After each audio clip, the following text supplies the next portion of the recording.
Lembrando que o nosso sistema cardiovascular é formado por coração, veias, artérias e também o sistema linfático. Então você tem uma enorme rede de vasos de diversos calibres que permitem que haja a circulação e a distribuição de nutrientes pelos tecidos através da contração cardiovascular. Você consegue manter a pressão arterial. Quando eu falo contração cardiovascular, estou falando da contração do coração, do miocárdio e também das artérias que contraem e pulsam seu músculo liso, como nós vimos na aula de fisiologia. Beleza? Vamos para frente então. Então, o coração é formado por 4 câmaras: átrio direito, átrio esquerdo, ventrículo esquerdo, e também por grandes vasos, que são a aorta, a artéria pulmonar, a veia pulmonar e a veia cava. A veia cava, nós temos duas: veia cava superior e a veia cava inferior. Também contamos com 4 válvulas cardíacas: válvulas semilunares, que são a válvula aórtica e a válvula pulmonar, e válvulas atrioventriculares, que separam átrios do ventrículo, que é a válvula mitral e a válvula átrio, átrio esquerdo e a válvula tricúspide, ok? Então aqui vocês podem ver no corte anatômico nesse esquema a presença das válvulas e o fluxo de sangue. O fluxo deve ser unidirecional e mantido dessa forma. O fluxo de sangue é importante para que você tenha a oxigenação e a distribuição correta dos nutrientes, principalmente do oxigênio. Por isso, nós frisamos a circulação pulmonar, que manda sangue do coração para o pulmão. Ok? E se você tiver algum tipo de defeito, um defeito congênito, por exemplo, um forame, uma comunicação interatrial ou uma comunicação intraventricular, CIA, CIV, você vai ter uma mistura desse sangue venoso com sangue arterial. Isso não é adequado, isso causa uma série de comprometimentos. Durante a fase gestacional, o nosso coração ele possui essas comunicações, principalmente de CIA, comunicação interatrial. Porém, a partir do momento do parto, onde nós respiramos oxigênio, essa estrutura é fechada. Em alguns casos, pela permanência dela aberta, existe uma doença chamada permanência da CIA, você precisa fazer uma cirurgia. Contudo, se vocês pesquisarem casos de CIA, vocês vão ver que tem ali alguns casos de pessoas que têm CIA durante anos, tá? 70, 80 anos. Tem um caso registrado, inclusive, aqui no Paraná, de uma senhora que tinha uma CA pequena, mas ela já estava com 80 anos. E depois dela ter a válvula cardíaca calcificada, a válvula aórtica, ela foi recomendada fazer uma cirurgia de substituição valvar, onde foi descoberto essa comunicação interatrial, o qual não repercutiu de forma negativa para a saúde dela. Ela tinha apenas 12 filhos e estava no quinto marido já. Então acho que não teve problema para a evolução dela, beleza? Então vamos para frente, vamos dar uma olhada quando o coração fica doente. Olha só a estrutura. Vocês podem ver que essa estrutura do coração saudável, ela é bem formada, o coração tem um formato alongado, um formato bem característico dos ventrículos, ventrículo direito e ventrículo esquerdo, e tem o ápice do coração. Vocês veem que a quantidade de gordura é pequena, você consegue ver o músculo, você vê a distribuição dos vasos corretamente. E olha só quando o coração fica doente, você tem alterações estruturais. Isso faz um comprometimento da função. Qual a principal função? Bombeamento do sangue. Você tem um acúmulo de gordura pericárdica. Fica essa gordura, olha, pode ver que tem uma gordura amarela, que nem dá para saber que é um coração. Parece até um balão com algumas saídas. E essas alterações estruturais também acometem os vasos. É claro que a cor desses vasos aqui não é essa, mas devido à condição da doença ele fica alterado. Isso aqui teve derrames ao redor da artéria, que deixou esses hematomas. Também na hora que você for remover o coração aqui vai ter uma hematominha. Isso é um resultado de um procedimento cirúrgico de pessoas que vêm a falecer e acabam mostrando o coração. São dois corações humanos, ok? Então, para nós entendermos melhor a estrutura do coração, nós temos que entender as estruturas que fazem a manutenção do fluxo unidirecional, que são as válvulas cardíacas. Já falei para vocês, contamos com 4 válvulas cardíacas que separam as câmeras e que separam as saídas do coração. Lembrando, vou falar mais para frente para vocês, entra por veia, sai por artéria, entra por veia, sai por artéria, ok? Eu vou apresentar para vocês um videozinho que está em anexo no material, que ele demonstra como o coração controla essa ejeção do sangue e como é feito esse ciclo cardíaco, aquilo que nós estudamos lá na fisiologia. Beleza? E o coração é encarregado de bombear o sangue para todo o corpo e para o pulmão. Então ele tem as 4 cavidades, 4 válvulas e 4 vasos principais. Lembrando, vasos são encarregados de transportar fluidos. Nós temos vasos que transportam sangue e vasos que transportam linfa. As artérias, elas são encarregadas de transportar sangue arterial. Já as veias, sangue venoso, com exceção da artéria pulmonar e das veias pulmonares. Nas veias pulmonares corre sangue oxigenado, que seria um sangue arterial, e na artéria pulmonar corre sangue venoso, que é o sangue que retornou do corpo. Beleza? Vasa vasorum são aqueles microvasos que alimentam a parede dos vasos e alguns outros órgãos, principalmente a pele. Ok? Circulação pulmonar e circulação sistêmica. Circulação pulmonar, sangue do ventrículo direito para os pulmões. Circulação sistêmica, circulação do ventrículo esquerdo para todo o corpo. E na circulação pulmonar você tem a troca gasosa, ok? Ou, como na fisiologia nós vamos estudar, chama hematose. E na circulação sistêmica você tem o processo contrário, onde você carrega o oxigênio e recebe o CO2 de retorno. Então está aqui um exemplo de como funcionam as duas grandes circulações, a circulação pulmonar, que nós chamamos de pequena circulação, e a circulação sistêmica, que é a grande circulação, que vai para todo o corpo, inclusive cérebro, ok? Então, um dos primeiros órgãos a receber sangue oxigenado é o cérebro. Ah, mas o cérebro não fica acima do coração? Sim, mas a fração de ejeção e a força de ejeção faz com que o sangue circule pelos vasos cerebrais. Depois vai circular pelo resto do corpo pela aorta e ser distribuído ao mais afastado capilar, até mesmo aos vasos coronarianos. Beleza? Outra curiosidade, as artérias coronárias, elas são as primeiras a receber o sangue ejetado oxigenado. Elas ficam logo na saída da válvula aórtica, onde você tem os ósseos coronarianos. Por ali, o sangue que iria refluir para dentro do ventrículo, quando a válvula está fechada, ele é enviado às artérias coronárias. Caso aconteça algum problema de obstrução da artéria coronária, nós vamos ver nos slides posteriores que há um infarto do miocárdio.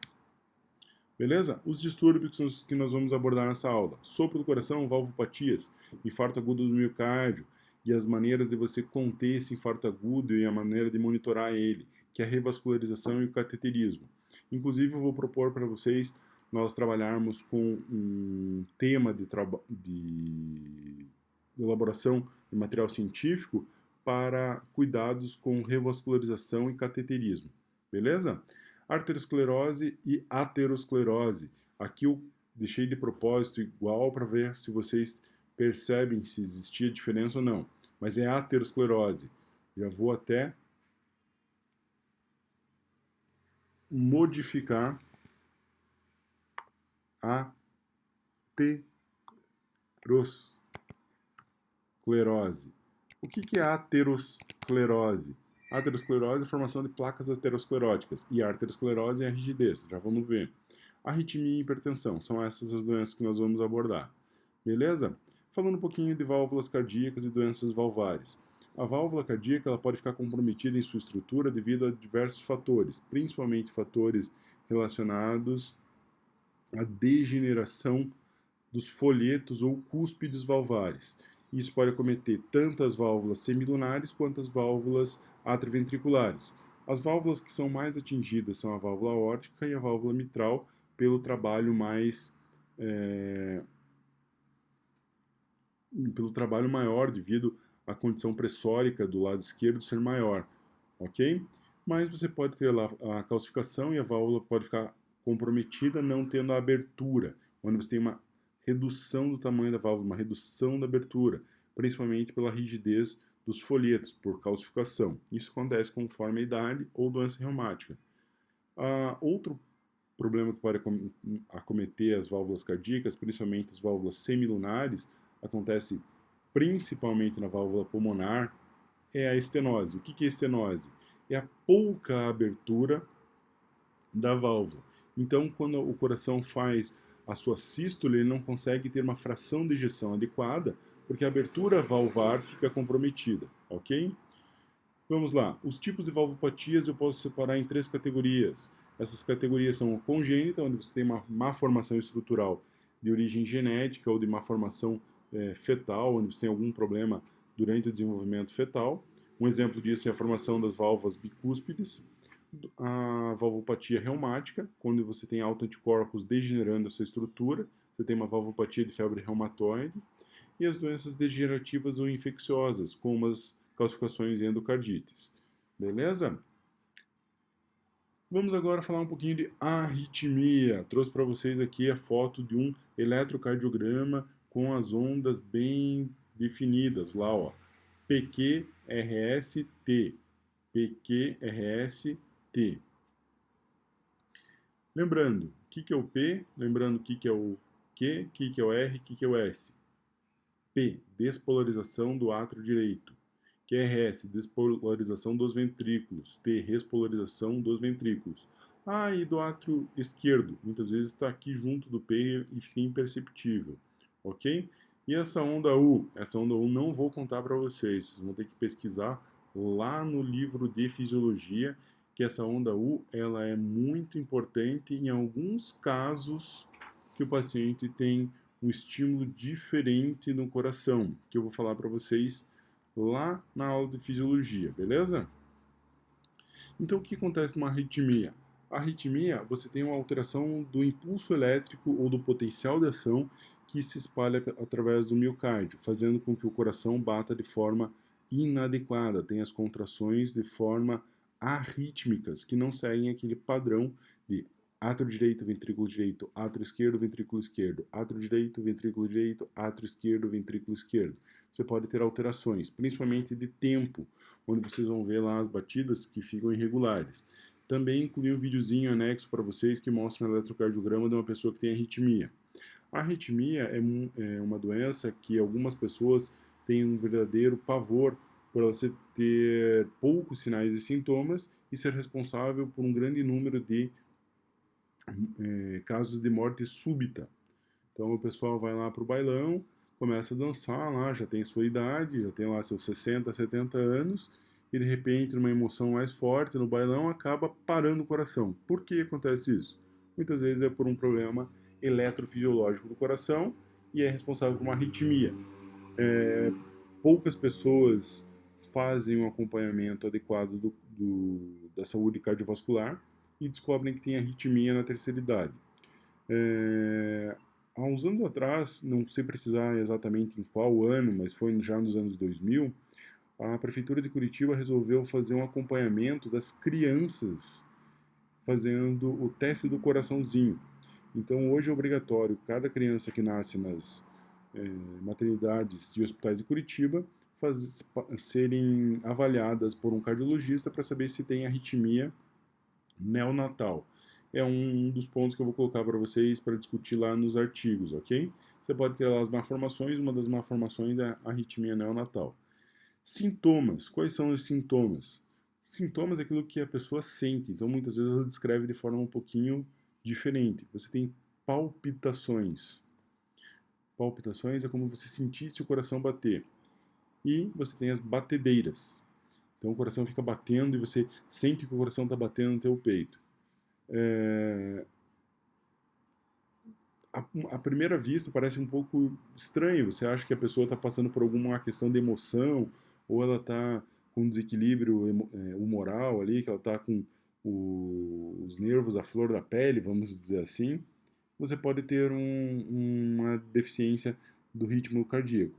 Mas geralmente esse ritmo cardíaco tem outras causas, principalmente por alguns tipos de interrupção do potencial nervoso. E isso acomete pessoas já de idade adulta e idosos, beleza? Isso pode também causar desmaios e tonturas. Então, se teve desmaio, teve tonturas inexplicavelmente, é bom identificar. Há um tempo atrás, um paciente que procurava uma farmácia reclamava dessas alterações e muitos acreditavam ser uma labirintite, porque era um indivíduo de 45 anos, rígido, não teria problema, já tinha sido atleta, mas estava passando por um processo de recolocação profissional e tendo essas palpitações. E durante esse processo as pessoas sugeriram ele procurar um fonoaudiólogo. Bom, o fonoaudiólogo foi lá e tratou e falou, olha, que a labirintite que ele poderia ter seria leve. Mas daí, quando ele foi fazer a compra do medicamento na farmácia, o farmacêutico perguntou se ele tinha algum problema cardíaco. Ele falou, olha, não sei. Aí o farmacêutico reforçou, olha, na sua idade é bom você fazer um check-up cardíaco.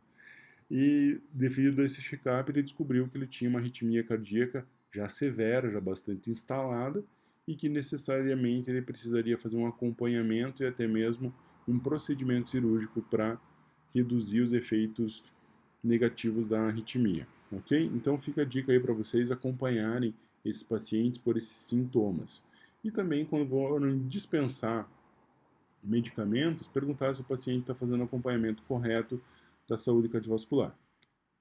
Sopro no coração. O que é o sopro no coração? Espero que saia no áudio o barulho que eu vou fazer. O sopro nada mais é quando você tem um fechamento de uma válvula e você tem um refluxo desse sangue em alguma das câmeras ou então nas artérias que saem do coração. Então, ó, na ausculta, esse é o som do refluxo através de um forame ou através de um espaçamento entre as cúspides que gera esse som de sopro, por isso o nome da doença é sopro. Isso pode ter origem lá nas doenças congênitas, também por deterioração reumática, a pessoa teve uma febre reumática e acabou causando pequenas fenestrações nas cúspides valvares, cúspides como a válvula mitral e a válvula aórtica. E daí você vai ter esse som característico que indica uma reperfusão de sangue através das câmeras. Ok? Sintomas. São ruídos anormais, mostrei para vocês os ruídos, não vou repetir, quem escutou, escutou, quem não escutou, não escutou. Olha lá, ó. O livro define como um semelhante a um fole. Para mim não é um fole, para mim sei lá o que é, parece um sopro. O problema pode ser diagnosticado de maneira mais precisa por um ecocardiograma. O ecocardiograma vai identificar qual local está tendo esse refluxo e qual que é a quantidade, qual que está sendo o gradiente que está sendo gerado por esse refluxo. Ok? Tratamento. Existem várias causas e muitas vezes uma simples monitoramento é suficiente, não é uma doença com clínica importante, porém, em alguns casos mais severos, onde tem uma fenestração importante, principalmente válvulas do lado esquerdo, válvula mitral e válvula aórtica, você precisa de um procedimento cirúrgico para corrigir essa fenestração. E essa fenestração vai ser corrigida aí com pericárdio bovino ou então com material sintético. Beleza? Prevenção. Não há maneiras de fazer prevenção. Contudo, se vocês pesquisarem sobre saúde pública, vocês vão ver lá que alguns processos de saúde ambiental, como controles da água e também da saúde bucal, evitam a febre reumática. E isso com certeza evita a formação de fenestrações e evitando o sopro. Então é uma maneira de prevenção. Beleza? Infarto agudo do miocárdio. Eu sei que nesse período de quarentena vocês devem estar ficando bastante ansiosos. Cuidado com a ansiedade, cuidado com esse desespero, esse desequilíbrio de humor, porque ele pode gerar um infarto. O infarto nada mais é quando você tem uma oclusão, uma falta de perfusão do sangue oxigenado através das coronárias e não irriga o músculo cardíaco. O músculo cardíaco, como qualquer outro músculo esquelético estriado e também o músculo liso, dependem de oxigênio para ter a sua contração. Como eles gastam muita energia, eles dependem da oxidação dos ácidos graxos para fazer a contração acontecer na força e no ritmo preciso. Se você interrompe o suprimento necessário do oxigênio, você pode infartar. Beleza? Ele pode ser transitório, você pode ter um microinfarto, que pode ser uma oclusão ali momentânea, e essa oclusão ela não vai permanecer, ela vai reperfundir, então por isso é transitório, ou ele é instalado, quando você tem lá um trombo, ou você tem uma oclusão por placa aterosclerótica numa das coronárias. Daí você tem a síndrome coronariana aguda, ou você tem uma trombose coronariana, gerando a oclusão da coronária. Aqui está uma classificação da Sociedade Brasileira de Cardiologia e da quinta diretriz de controle de infarto agudo do miocárdio, onde você redefine os tipos de infarto. Então, você tem lá um infarto espontâneo, quando tem ruptura de placa, erosão e dissecção. No tipo 2, tem um infarto que tem um desequilíbrio isquêmico, você pode ter uma embolia, principalmente embolia pulmonar. No 3, você tem um infarto no miocárdio resultando em morte sem biomarcadores coletados. Então, o paciente pode ter aquele infarto que ninguém sabe o que aconteceu. Já no 4, você tem um infarto relacionado à intervenção coronariana percutânea. Então, você vai fazer um infarto porque você está mexendo, fazendo um procedimento, principalmente de cateterismo ou de angioplastia. No 4B, você tem um infarto relacionado à trombose do stent. Muitos acham que uma vez instalado o stent, você não terá mais problemas cardiovasculares naquela porção do coração ou naquela coronária. Pelo contrário, a presença do stent ela garante por um período de tempo o fluxo de sangue. Contudo, como o stent ele é uma malha de aço, pode acontecer duas coisas. Ou a placa aterosclerótica crescer através dessa malha, ou então essa malha ser deteriorada e voltar a ocluir aquela coronária. Beleza? E no 5 você tem um infarto relacionado à cirurgia de revascularização miocárdica. Então você vai lá fazer uma revascularização no paciente para tentar recuperar uma área já infartada e acaba gerando mais alguns infartos. Esse é o tipo 5. Beleza? Vamos estudar o coração por dentro. Agora vamos ver lá. Então eu tenho um coração normal aqui e um coração que está infartado. Estão vendo essa região aqui? Vou até aumentar para vocês verem o dano que causa um infarto. Estão vendo isso aqui? Ó? Isso aqui chegou a romper uma coronária e a ter um derrame do coração. Beleza? Agora, depois dessa brincadeira aqui, nós vamos ter que ajustar a tela novamente.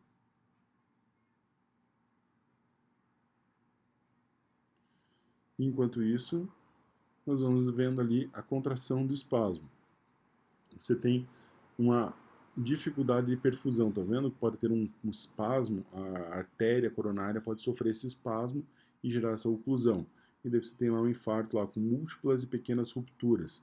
Então o coração começa a fazer uma força muito grande para tentar fazer a perfusão por aqui a oclusão na coronária, que chega a dissecar a coronária, então ela perde o seu leito natural e até mesmo ao rompimento dessa coronária, beleza? E os motivos? Pode ser gordura acumulada por placas ateroscleróticas calcificadas, pode ocorrer por formação de trombo ou pode ser por outros tipos de ação. Um dos tipos de infarto relacionados à toxicologia são naqueles pacientes cocainômalos. São os pacientes que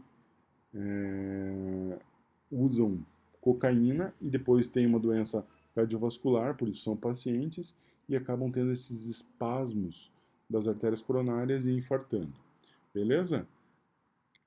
Pessoal, aqui eu vou mostrar para vocês a formação da placa aterosclerótica, vai ter um videozinho lá. E olha só, o vaso com a parede de células lisas. Que tipo de vaso é esse? Tempo. Muito bem, é a artéria, porque ele tem essa camada de células de musculatura lisa. E tem esses vasorum que nutrem essa parede do vaso. Contudo, para manter o fluxo, o endotélio tenta proteger a célula, a artéria, da formação disso aqui, ó. Se ele for lesionado, ele começa a formar essas placas ateroscleróticas.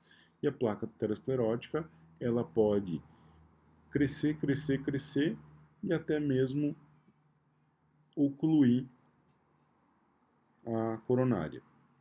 Ok? Sinais e sintomas de um infarto.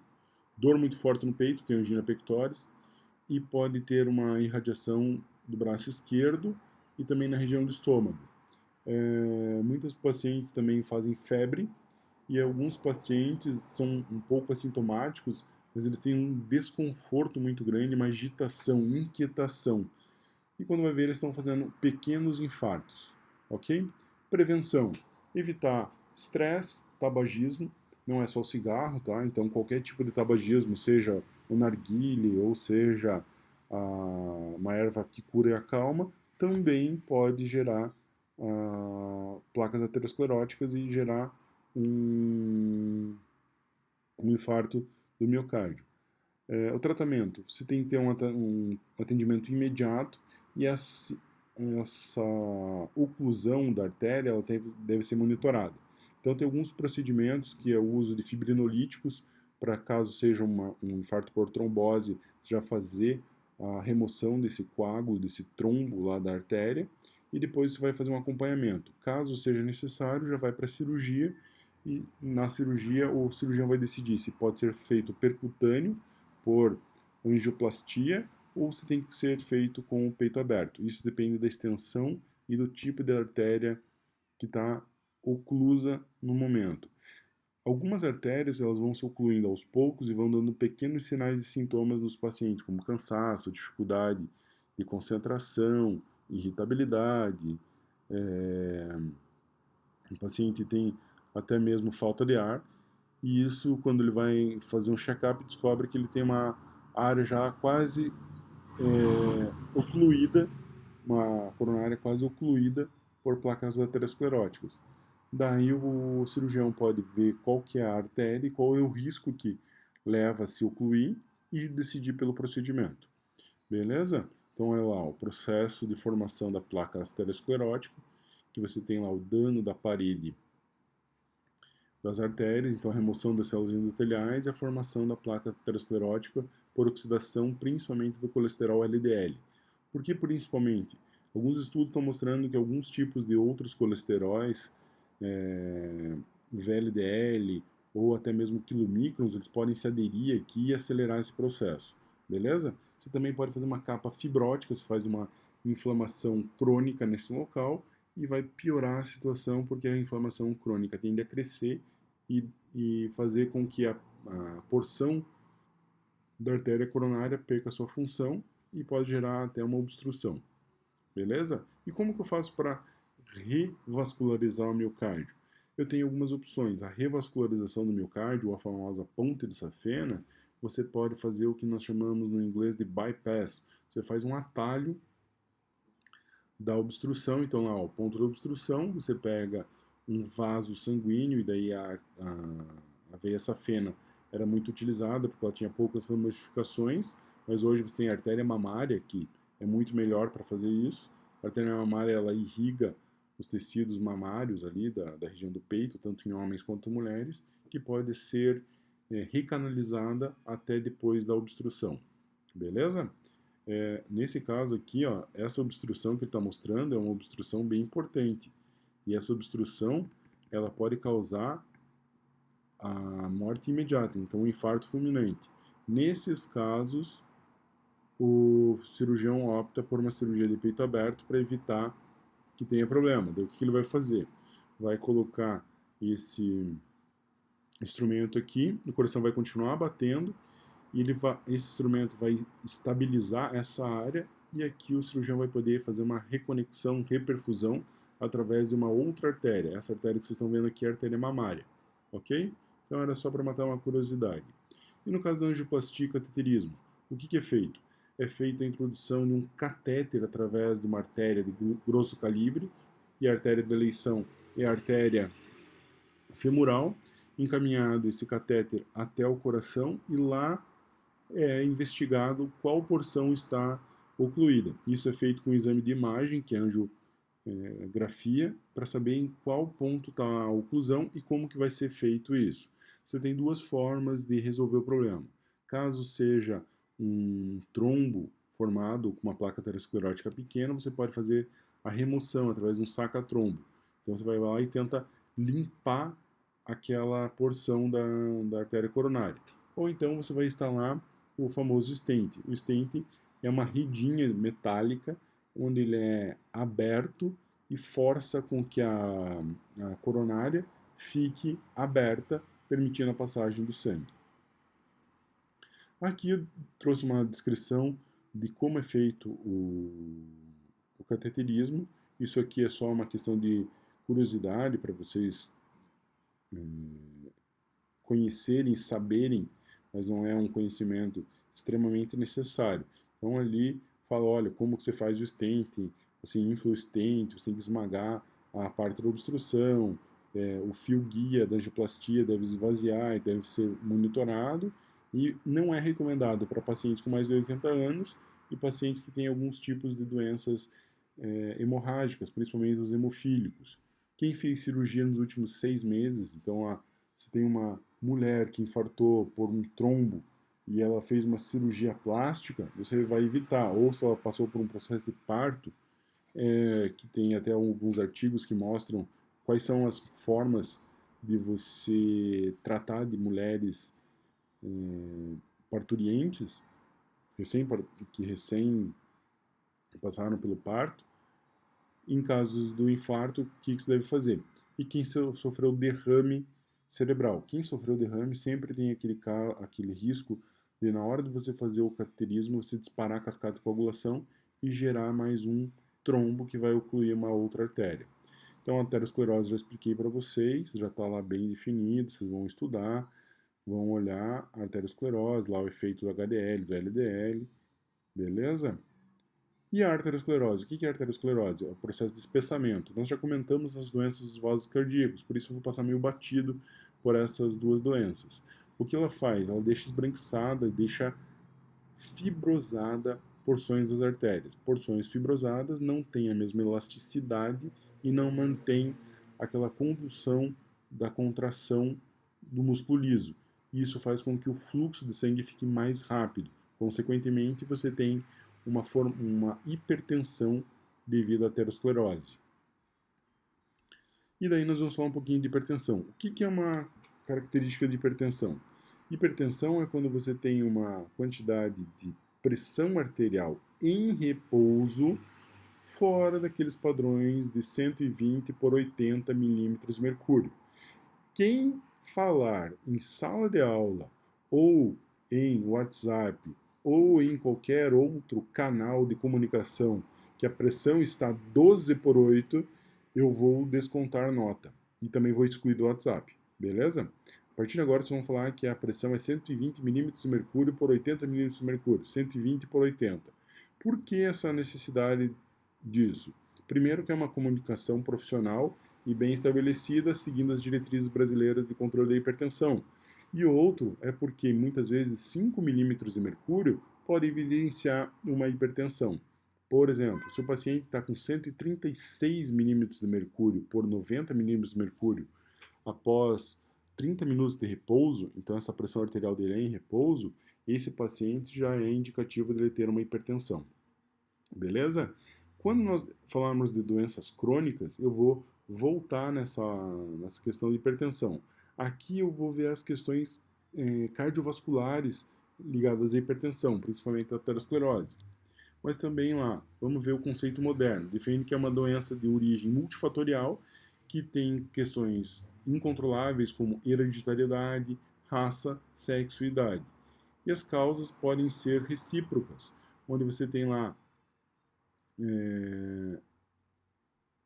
duas pessoas que têm tendências a terem pressão alta, hipertensão, e o filho dessa pessoa não ter. Então quer dizer que você interrompe a hereditariedade, não é seguro que isso vai ter. mas cada uma tem um peso, você pode avaliar o fator de risco da hipertensão, beleza? Já falo para vocês, disparado na frente, tabagismo, obesidade e alguns fatores genéticos. Isso que são as principais causas de hipertensão. Fora isso, tem os hábitos são a ingesta de muito sódio, ingesta de muita gordura, que pode causar aterosclerose e depois também aquela aterosclerose gerar uma arteriosclerose, que vai gerar hipertensão. Beleza? Fatores genéticos. Então, alguns tipos de genes disparam esses mecanismos de hipertensão. Muitas vezes é relacionado à obesidade para ter mais perfusão. Então, mesmo indivíduos que não sejam obesos, mas têm perfil genético de obeso, eles estão com esses fatores ligados. Tem um artigo bem interessante da Nature que mostra isso. Tem o risco de você se tornar obeso e hipertenso. Então, tem pacientes lá que durante a juventude e a idade adulta são normopeso, são atletas, e quando eles se aposentam, eles acabam tendo um ritmo de vida diferente e acabam sofrendo esses tipos de problema por terem uma genética de predisposição. Os afrodescendentes, eles têm uma característica que são mais suscetíveis à hipertensão. Não se sabe bem o porquê, mas o tipo de fibra muscular deles, do miocárdio, é um pouquinho diferente, e isso faz com que você tenha uma força de contração maior e gera mais hipertensão. Também é muito discutido isso, mas sabe-se que alguns tipos de medicamento para controle de hipertensão funcionam bem em indivíduos afrodescendentes e não em indivíduos caucasianos. Em indivíduos caucasianos, alguns tipos funcionam melhor do que em indivíduos afrodescendentes. Beleza? A idade, na maioria dos casos, você tem lá um perfil que com mais de 60 anos as pessoas tendem a ter a hipertensão, porém isso está mudando devido a fatores de estresse ambiental e de comportamento da sociedade, você acaba tendo o fator de hipertensão mais cedo, na idade adulta. Por 35, 40 anos você tem os eventos de hipertensão. E o que uma hipertensão pode causar? Olha só, nosso amiguinho que nós estudamos na semana passada, o aneurisma. Essa dilatação, esse comprometimento da estrutura de uma artéria. E aqui eu estou vendo um aneurisma de artéria aorta. Esse aneurisma, com certeza, se não for tratado de forma eficiente e rápida, vai levar o indivíduo a uma morte. Se romper, faz uma hipovolemia importante e o paciente sente uma dor abdominal e morre. Caso contrário, o paciente vai sentir desconfortos e depois ele tende a perecer. Beleza? É causado pela fragilidade da parede da aorta, que ela pode sofrer com inchaço devido a obstruções de artérias, principalmente por aterosclerose, e também estão relacionadas a doenças como arteriosclerose e algumas doenças genéticas de fragilidade dos vasos. Beleza? Como eles crescem lentamente, você nunca tem uma sintomatologia muito definida, você nunca tem um perfil de sintomas bem estudado.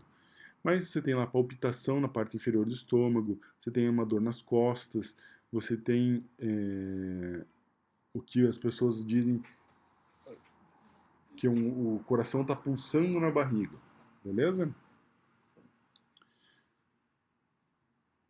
Fatores genéticos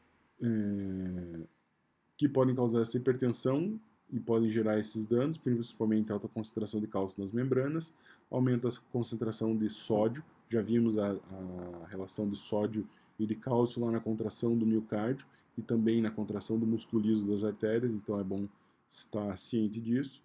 Obesidade, excesso de sal, álcool, tabagismo, vida sedentária, estresse e taxas elevadas de LDL. Da onde que vem o LDL? O colesterol, 70% do colesterol é endógeno, é seu, você produziu colesterol para que tenha síntese principalmente de membrana celular. Quem faz isso? O fígado. E 30% ingesta de gordura animal, ok? Ah, mas eu conheci pessoas veganas que não comem produtos de origem animal há algum tempo e acabam desenvolvendo problemas relacionados ao colesterol, hipercolesterolemia.